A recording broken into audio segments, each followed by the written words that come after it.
Mr. President, The Democratic leader, I ask unanimous consent the quorum be dispensed with. without objection. Thank you, Mr. President.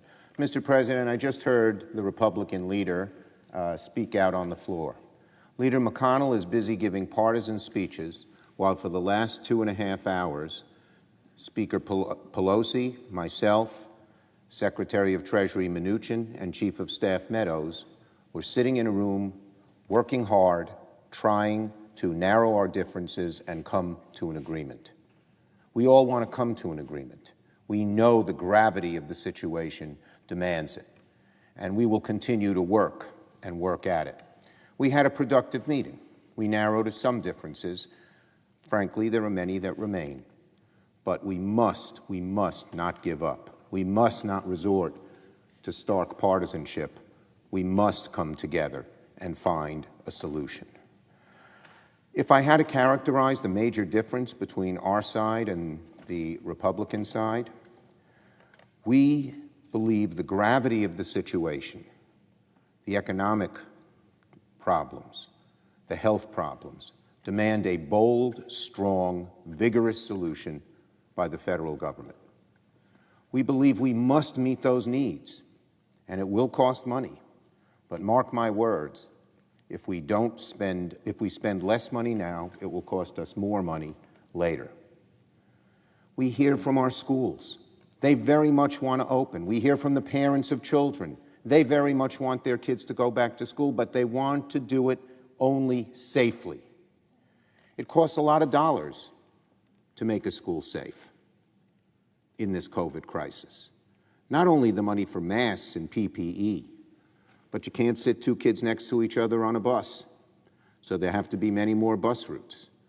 Because some of the learning will be distant, you need hotspots, and a lot of the kids don't have them in their homes. You may need new ventilating systems because COVID demands it for a healthy classroom. You may need to convert gymnasiums and cafeterias into new classrooms, and you may need teachers to teach longer, and you may even need more teachers. These are very important things to do if we want to open our schools safely, but they demand real dollars. And as we sat in the room today, we each discussed our views as to how many dollars are needed. Same thing with food safety. We Democrats believe that during this crisis, children and adults should not go hungry. And we've proposed some money to make sure that the SNAP benefit increases, that's helping people feed themselves, that there's enough money to feed the kids who used to get school lunches and school breakfasts, that there's enough money for unemployed people at food banks and other places so they can feed their families. That costs money. The Senate Republican proposal here proposed a tax break for a 3-martini lunch and a $20 billion slush fund for big agribusiness, but no money for these kids who need to be fed. That's a significant difference. There are many. There are many. We Democrats believe strongly that we have to have free and fair elections, that the mail must be delivered in a timely way because so many more people are going to vote by mail. So many more polling places need to be set up because of COVID. You can't be close together. There's a long list of things that are needed. And the good news is our Republican colleagues agree with a few of them, but some they don't agree with.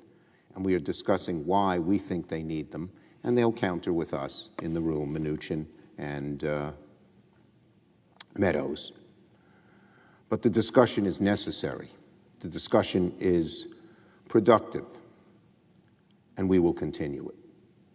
But again, the anomaly of the Republican leader making a partisan speech on the floor while we, Speaker Pelosi, myself, Mnuchin, and Meadows are trying to negotiate and move forward is really the contrast that I think most people see. So let's keep moving forward. There's a real crisis here. There are people who are unemployed. They don't deserve a pay cut as they go forward. There are small businesses who need help desperately. There are schools that have to open. There are state and local governments that must have funding, and this is not an abstract concept. These are firefighters, and these are teachers, and these are healthcare workers, and these are bus drivers, and these are sanitation men and women. If the state and local governments don't get money, they're going to be laid off, and services are going to be much worse. And again, we have a wide disparity on what kind of dollars and how to deal with treatment. It's our belief this administration's program on treatment has been a failure, that we don't have enough treatment, and that we have to redouble our efforts to put more money in treatment. So these discussions are continuing. It gives me hope that we can reach an agreement. We will keep at it and at it and at it, because the nation demands a solution, a bold, comprehensive solution that will slay this awful virus and its consequences once and for all. I yield the floor.